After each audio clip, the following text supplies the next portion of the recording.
ya, juga dilanjutkan kemudian dengan kata sambutan dari kepala sekolah yang akan disampaikan oleh Ibu Maya juga.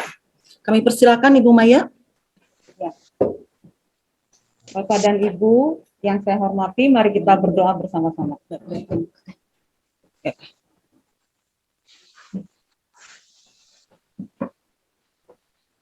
Kami bersyukur kepada Tuhan Yesus yang sudah memberikan anugerah kesehatan kepada kami, dan kami berterima kasih juga untuk berkat-berkat yang Tuhan berikan kepada kami. Siang hari ini kami berdoa, baik, Tuhan juga yang kendalikan Zoom, juga sinyal, sehingga kami bisa menginformasikan apa yang penting bagi seluruh orang tua dan wali. Di dalam nama Yesus Kristus, kami berdoa. Amin. Ya, salam sejahtera untuk kita semua.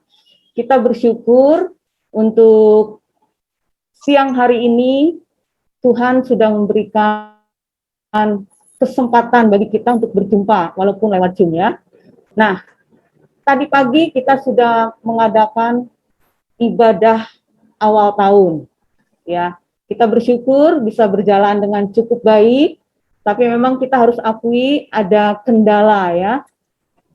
Tapi sebagai orang yang beriman, kita yakin bahwa segala sesuatu pasti mendatangkan kebaikan bagi orang yang mengasihi Tuhan. Bapak dan Ibu dan wali murid yang kami hormati, nah, untuk tahun ajaran baru ini, kita bersyukur untuk kelas 7, kita mendapatkan murid 43 orang. Nah, dilanjutkan dengan kelas 8 naik semua, kelas 9 juga naik semua. Memang ada kendala di sana-sini untuk proses pembelajaran PJJ. Tapi kita terus berdoa, Bapak dan Ibu dan wali murid, untuk Agustus kita berdoa semoga pelajaran tatap muka terbatas kita bisa lakukan ya. Kita terus berdoa untuk kota kita, untuk bangsa kita, untuk sekolah kita. Bapak dan Ibu sekalian, saya atas nama Sekolah Kristen Baptis mengucapkan terima kasih untuk kepercayaan Bapak dan Ibu dan wali murid sekalian menitipkan atau bersama-sama bergandeng tangan mendidik anak-anak kita di tahun ajaran baru ini. Khususnya saya berterima kasih juga untuk orang tua murid kelas 8 dan 9 ya, yang naik kelas 8, kelas 9. Terima kasih untuk kerjasamanya ya. Pokoknya kami tidak bisa membalas, kami percaya bahwa Tuhan Yesus yang membalas. Dan untuk SMP Kristen Baptis ini, Bapak dan Ibu, kita bersyukur kita ada di lingkungan sekolah. Sekolah dan gereja itu satu kesatuan. Itu yang harus kita syukuri, sehingga kita bisa melihat bahwa anak-anak kita bisa terawasi, khususnya rohaninya bisa terawasi, dan kita bisa melihat juga anak-anak kita bisa disalurkan potensinya melalui pelayanan-pelayanan yang ada di sekitar atau di wilayah sekolah kita dan gereja ini.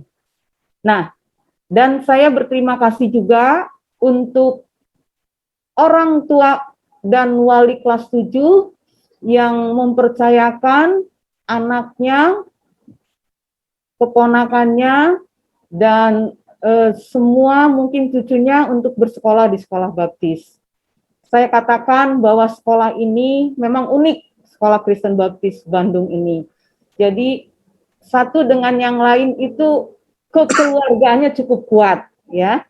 Dan kita juga sesuai dengan visi Sekolah Kristen Baptis, kita mengutamakan Tuhan di atas segala-galanya. Itu yang menjadi visi kita. Jadi apapun yang kita hadapi, selalu kita andalkan doa, iman, dan firman Tuhan.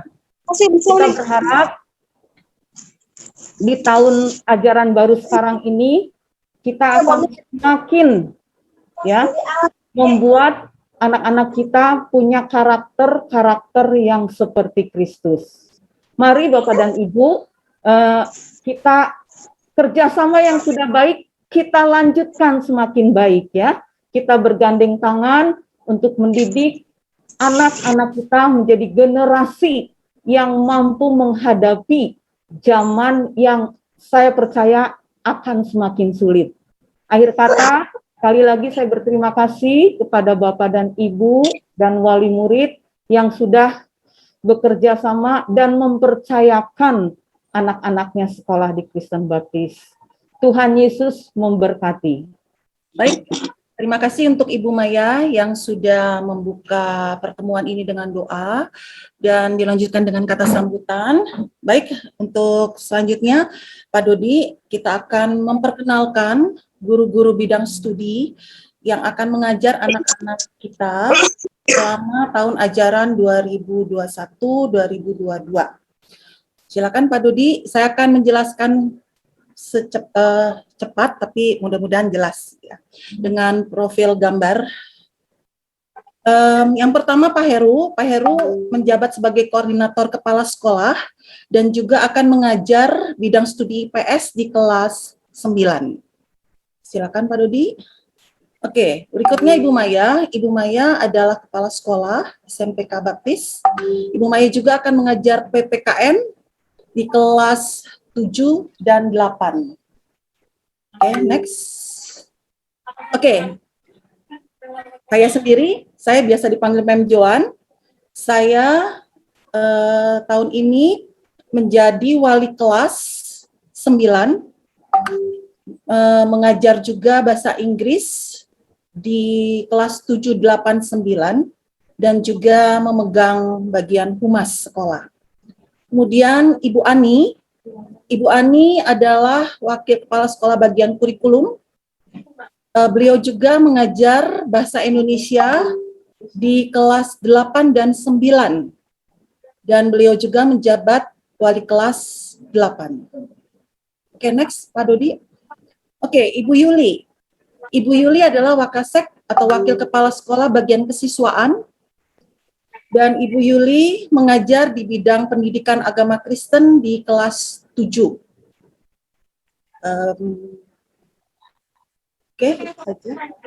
Oke, Ibu Yuli juga wali kelas 7A dan 7B. Oke, tadi Ibu Ani juga 8A dan 8B. Oke, next, Pak Dede.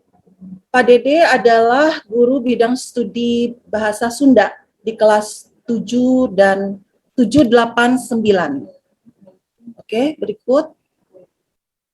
Oke, Pak Eliezer.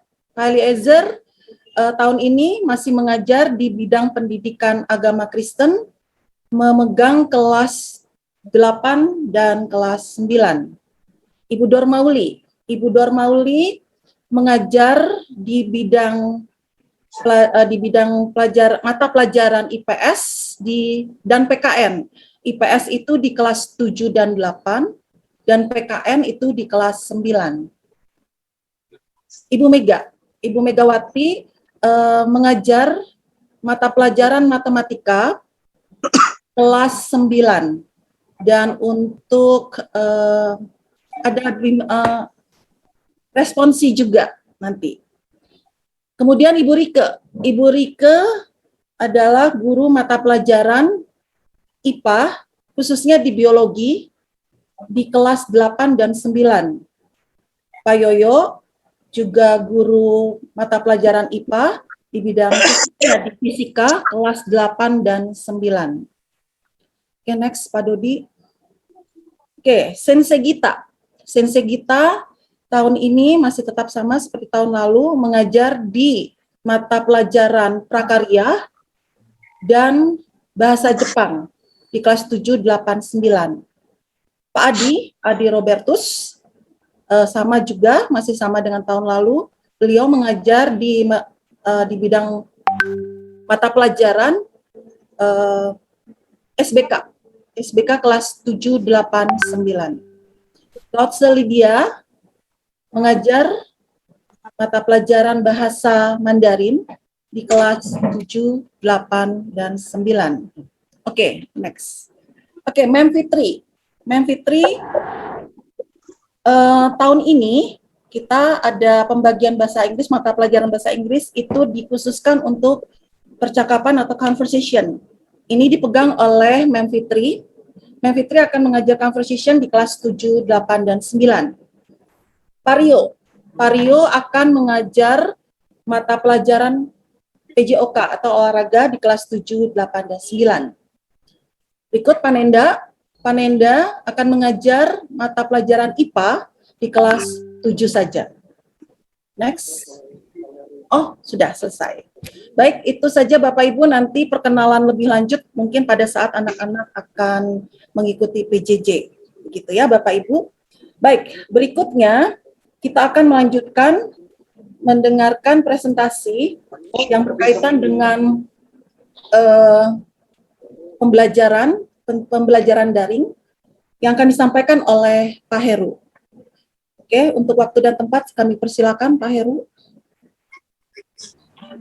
Oke, terima kasih Mem Yuan. Suaranya kedengar nggak ini? Ada Pak. Oke. Kedengaran Nah, Pak. Bapak Ibu, mohon maaf. Saya nyoba dari kelas, jadi saya akan tes WiFi di kelas. Jadi kalau seandainya nanti ada yang keputus-putus, nanti kiranya kita akan coba bahas lagi. Kalau ada pertanyaan silakan nanti Bapak Ibu bisa langsung berhubungan dengan wali kelas ya, karena waktu kita cukup terbatas. Oke Pak Dodi, bisa di-share?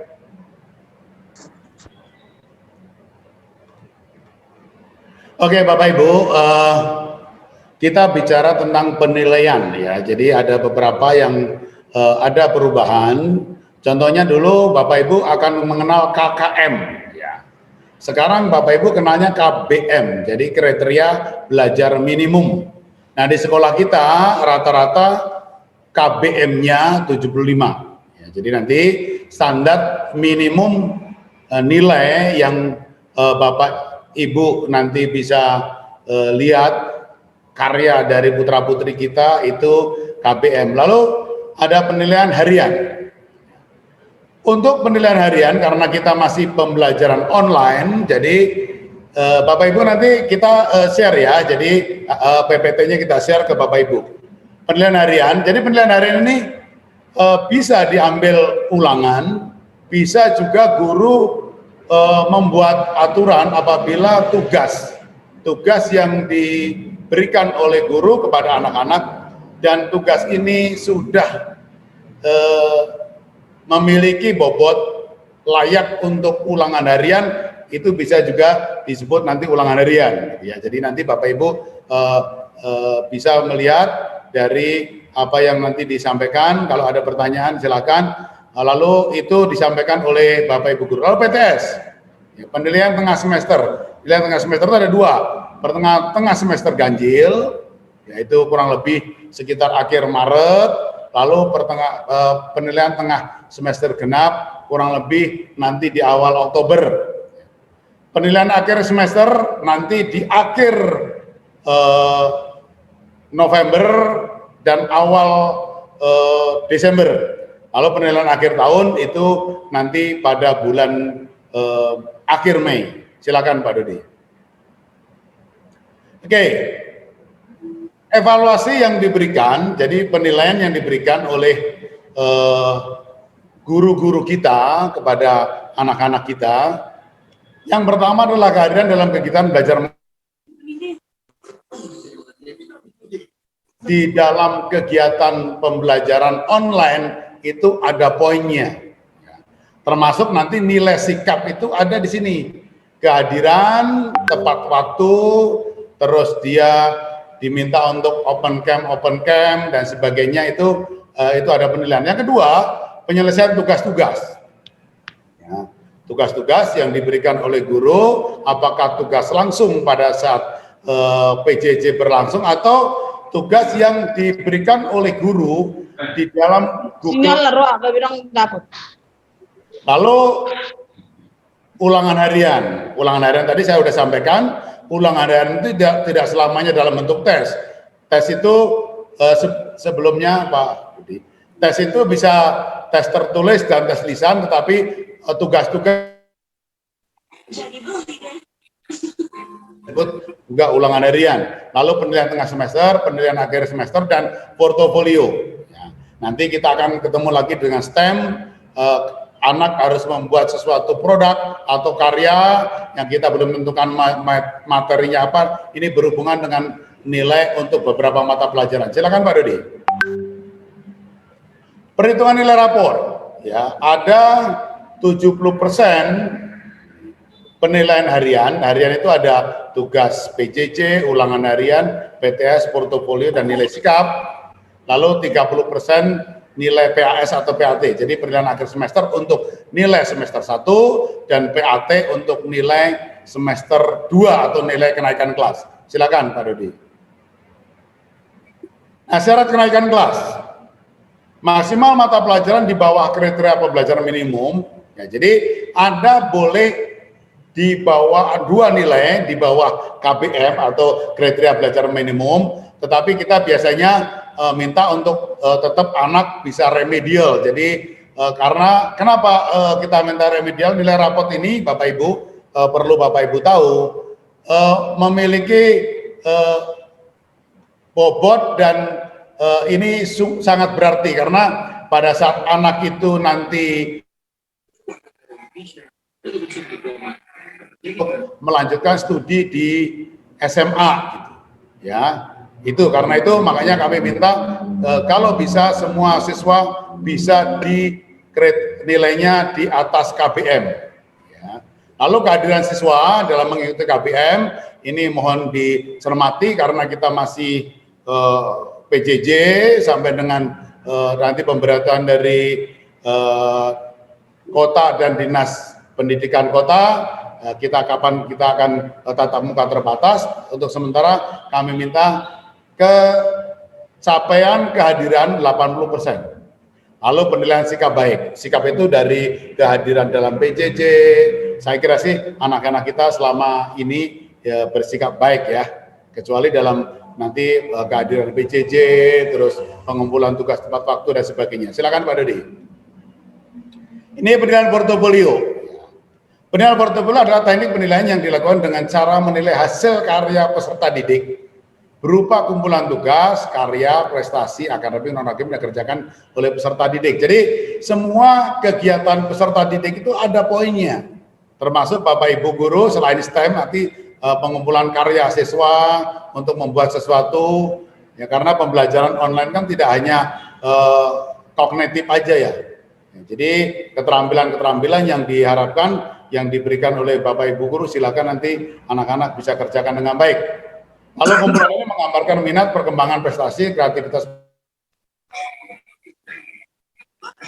Berikan waktu dalam bentuk tugas berapa lama. Silakan Pak Dodi. Ini untuk kelas 9. Dan dari semester 1 kelas 7, semester 2 kelas 7, ya. Semester 3 kelas 8, semester 4 kelas 8, semester 5 kelas 9, dan semester 6 kelas 9. Jadi mereka harus mengikuti seluruh kegiatan pembelajaran selama 3 tahun. Lalu memperoleh nilai sikap dan perilaku baik. Itu di bentuknya kita membuat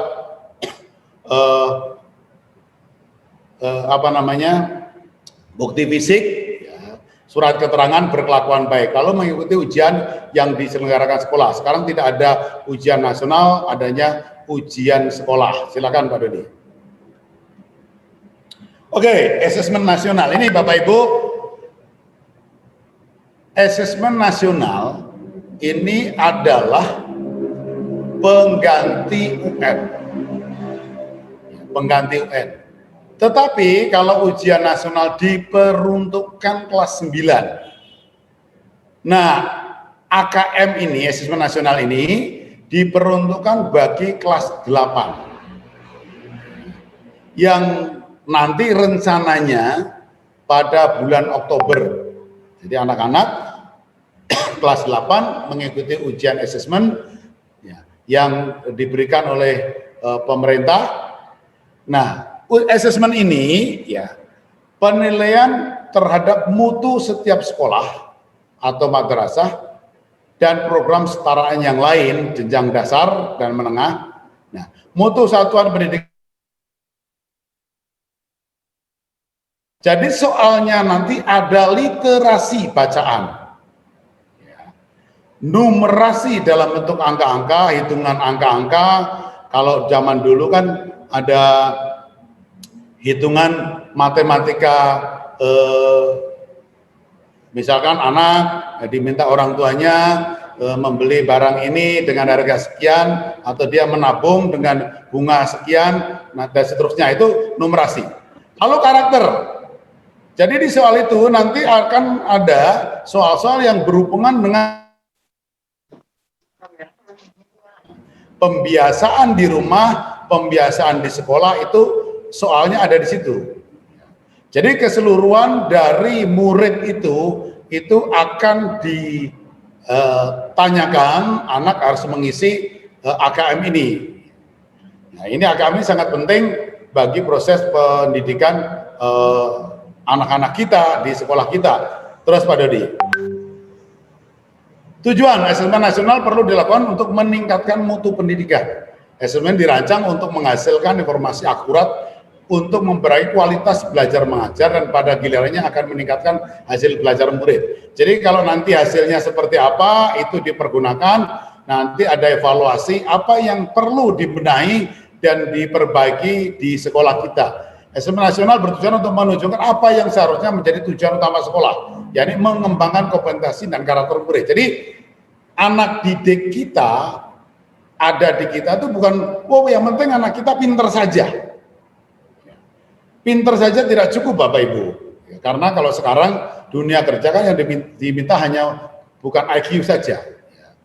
Bagaimana kemampuan sosial, emosional, ya, dan seterusnya itu diharapkan. Makanya di sini tadi yang diteskan bukan hanya pengetahuan saja, karakter, bagaimana pemahaman terhadap bacaan, pemahaman kasus dan sebagainya, kepedulian anak terhadap sesuatu, itu semuanya diteskan, diujikan. Jadi anak-anak harus mengerjakan itu. Tentu kita akan persiapkan. Jadi nanti mungkin akhir bulan Juli, Agustus itu anak-anak kita siapkan, terutama anak-anak kelas 8. Siapa pesertanya? Semua anak kelas 8, karena di sekolah itu minimal mengikuti 45 anak.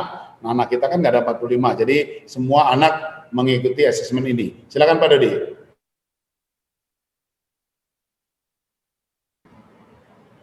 Silakan Pak Dodi. Oke. Ini ya, saya kira sih tadi sudah. Ini pesertanya kelas 8 seperti yang saya. Oke. Ini yang sebenarnya terus kita ini kan ya, sekolah ini berjalan adalah atas kerjasama orang tua dan kerjasama dengan pihak sekolah. Kita mengenal tahun lalu kita punya moto kegiatan One Family. Ya, kami bersama-sama satu keluarga bagaimana caranya agar supaya kita mendukung agar kegiatan pembelajaran itu berjalan dengan baik. Kegiatan pembelajaran dengan baik, ya, Bapak Ibu tahu dengan kondisi saat ini segala sesuatu tidak ada yang free. Tentu sekolah ini berjalan karena dukungan dari orang tua. Walaupun tidak semua itu flur dari dukungan orang tua.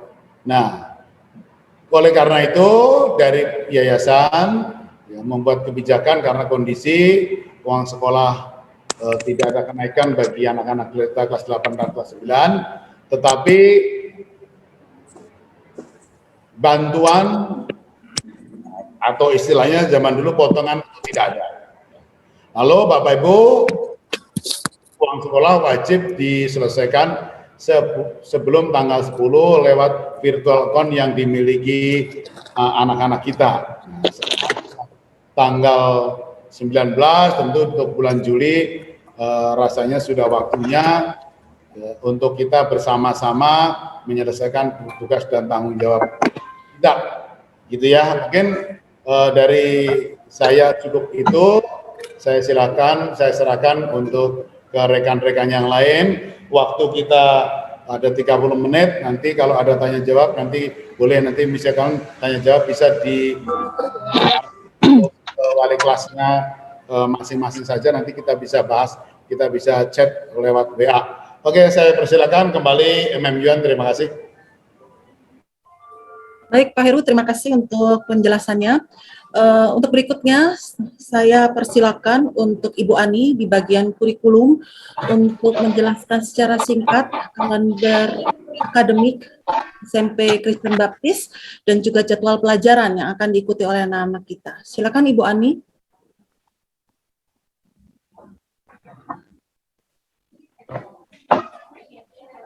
Terima kasih sebelumnya, Mem Joan. Selamat siang, Bapak Ibu semuanya.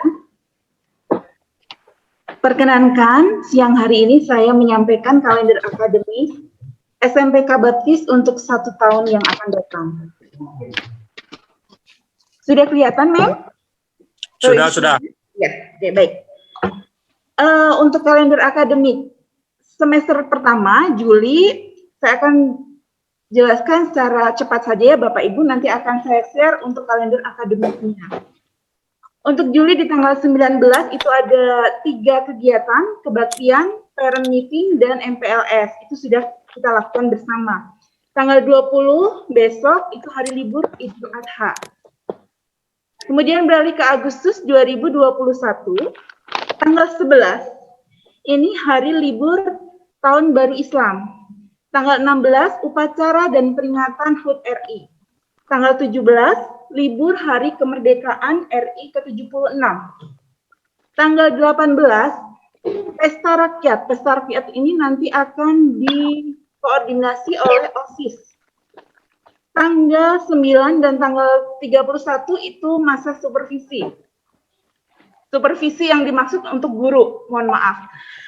Untuk September 2021 di tanggal 17 akan ada pembagian rapot bulanan. Nanti akan di-share oleh wali kelas masing-masing. Tanggal 20 sampai tanggal 25 itu perakiraan PTS semester pertama. Tanggal 27 sampai 30 ada pekan literasi. Di sini untuk literasi bukan hanya literasi membaca saja, tetapi nanti akan berkolaborasi dengan semua mata pelajaran.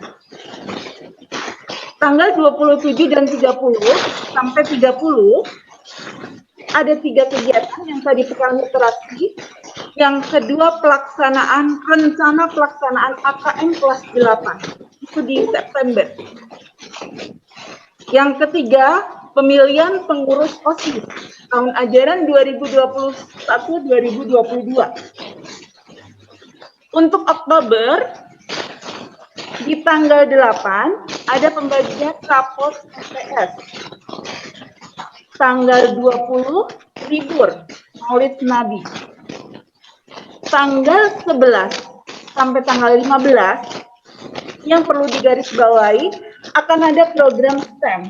Apa itu program STEM?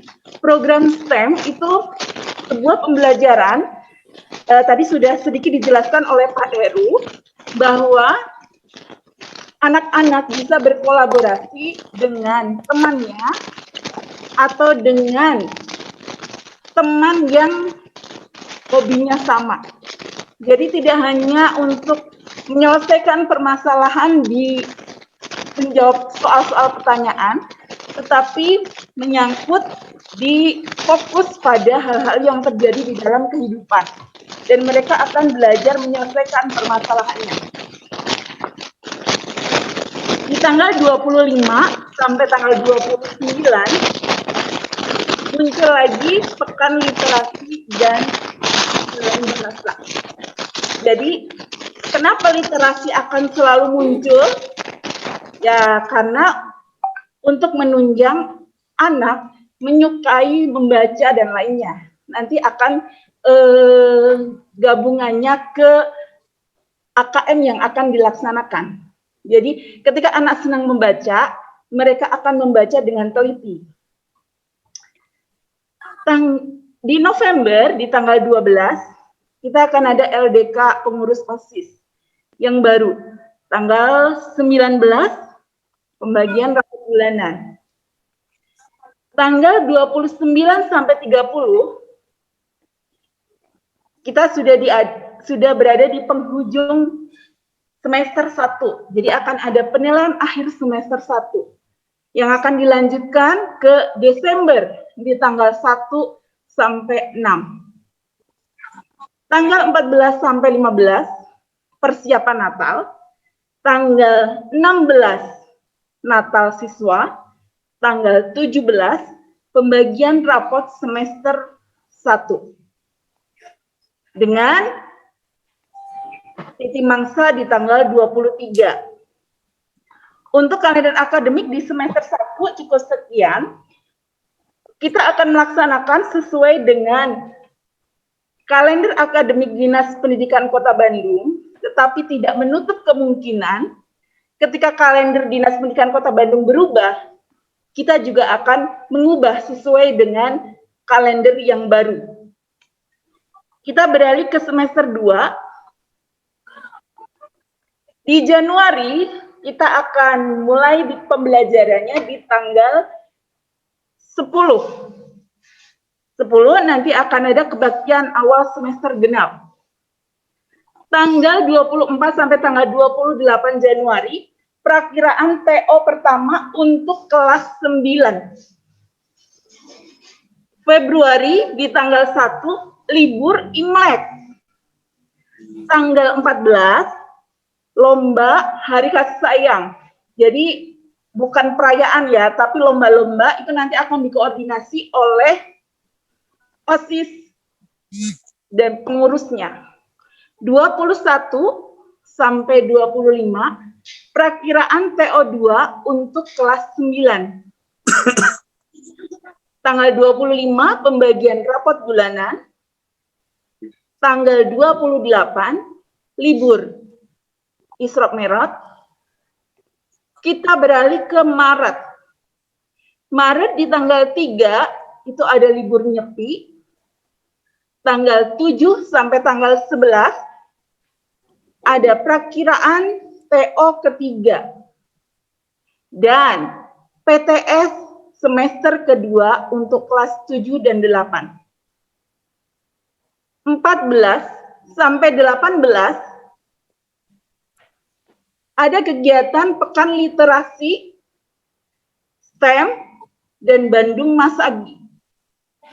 Sama seperti di semester 1. 24 sampai 31 akan ada Pekan Penugasan Siswa kelas 9. Untuk orang tua kelas 9, mohon ini diperhatikan, Pekan Penugasan ini sebagai bukan ganti. Awalnya adalah praktek, ujian praktek. Tetapi sekarang berganti nama menjadi Pekan Penugasan. Pekan Penugasan itu bisa portofolio, bisa lembar kerja dari gurunya, dan bisa penugasan luring atau daring. Tanggal 30, pembagian rapot PTS. Di April, di tanggal 1, libur awal puasa. Untuk tanggal 4 sampai tanggal 9, perakiraan ujian sekolah. Ini untuk kelas 9. Tanggal 12, akan ada kebaktian Paskah dan Cariti. 15 dan sampai 18, libur Paskah. 25 April sampai 30 April, libur Idul Fitri. Mei, tanggal 1 sampai tanggal, ya ini berarti tanggal 1 libur hari buruh, 2 sampai 6 kelanjutan libur Idul Fitri, tanggal 16 libur Hari Raya Waisak. Tanggal 20 pembagian rapot bulanan. Tanggal 26 libur kenaikan Yesus Kristus. Untuk tanggal 28 kapan ada perakiraan OSN SMP, nanti akan dikoordinasi oleh Mem Joan. Tanggal 30 sampai tanggal 31 kita sudah sampai di penghujung semester 2. Ada penilaian akhir tahun. Selang libur 1 hari, libur Hari Kesaktian Pancasila, kemudian dilanjutkan di tanggal 2 sampai 7 Juni. Penilaian akhir tahun. Tanggal 8 sampai tanggal 10 akan ada remedial atau pengumpulan tugas. Remedial ini bukan untuk remedial ujian akhirnya atau penilaian akhir tahun, tetapi yang akan kami lakukan, remedial ini dilakukan untuk remedial ulangan harian. Tanggal 15 kebaktian tutup tahun ajaran, pembagian dilanjutkan dengan pembagian rapot semester 2. Kemudian libur kenaikan kelas, nanti akan ada kalender pendidikan yang baru. Sekian untuk kalender akademik. Saya akan share untuk jadwal mata pelajarannya itu ke wali kelas masing-masing. Jadi mungkin nanti akan di-share melalui grup-grup orang tua di kelas masing-masing. Terima kasih, selamat siang. Mari kita bekerja sama untuk 1 tahun yang akan datang. Terima kasih, Silakan, Bu. Mem, waktu saya kembalikan. Baik, Ibu Ani, terima kasih untuk penjelasannya mengenai kalender akademik sekolah kita dan juga untuk jadwal pelajaran seperti yang dikatakan oleh Bu Ani akan di-sharekan ke grup orang tua dan siswa. Di tahun ini kelas 7 dibagi 2, 7A 7B, kelas 8 dibagi 2 juga 8A 8B, dan kelas 9 hanya 1 kelas. Nanti kita tunggu. Yang terakhir yaitu tentang tata tertib. Tata tertib yang harus dilaksanakan oleh anak-anak kita selama belajar dari rumah. Bapak Ibu yang dikirimkan oleh wali kelas ke grup ortu. Apakah sudah menerima? Pak Dodi, kita secara cepat saja mohon di-share-kan Pak Dodi. Secara cepat saja, saya tidak akan menjelaskan satu persatu. Bapak Ibu silakan membaca sendiri tata tertib ini yang kami sesuaikan dengan pembelajaran dari rumah, pembelajaran daring. Lebih kurang sama seperti tahun lalu. Ya, mungkin ada poin-poin yang kita akan tekankan. Silakan Bapak Ibu baca tata tertib ini, dan apabila ada pertanyaan, Bapak Ibu bisa langsung menghubungi wali kelas masing-masing untuk menanyakan lebih detail. Begitu saja Bapak Ibu yang belum mendapatkan tata tertib ini, silakan dicek kembali di grup orang tua, karena kami para wali kelas sudah membagikan di grup orang tua. Baik. Baik Bapak Ibu, kami tidak akan lagi rapat nih. Lagi rapat. Tidak akan membuang waktu begitu banyak lagi. Demikian parent meeting kita hari ini. Sekali lagi apabila Bapak Ibu ada pertanyaan, silakan Bapak Ibu japri. Apabila memang itu pertanyaan yang bersifat pribadi, Udah beres. yang bisa didiskusikan di grup, silakan diutarakan di grup supaya semua ikut mendengar dan membahas. Baik, begitu saja Bapak Ibu, terima kasih sekali lagi. Dan saya minta tolong, mohon bantuannya, maaf kalau agak menodong karena saya tidak bisa chatting di sini. Minta tolong orang tua Melvizera, Bapak Mulyadi, apakah hadir Bapak? Ayah Ya, dari selamat siang, Melvizera? Iya Bapak, Ya, minta hadir. tolong dipimpin doa penutup Pak. Oh ya, Baik. baik. Bu.